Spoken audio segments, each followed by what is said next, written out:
Ang problema niya kasi, nakalagay yung pangalan ko doon sa libro. At yung libro na yan, ibibigay namin doon sa mga bata. At yung mga bata na yan, may mga magulang na boboto. At yung pangalan ko ay nagkalat doon sa kung saan man ibibigay yung libro. Madam Chair, we commit to send tomorrow everyone in this room a copy of the book. Madam Chair, hindi ko maintindihan yung ugali ng ating resource person. It is a simple question.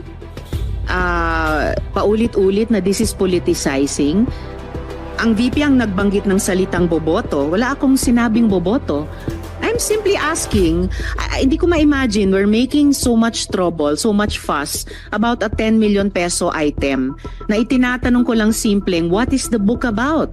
At ilang kopya ang bibilihin ng gobyerno sa halagang 10 milyong piso at i-distribute.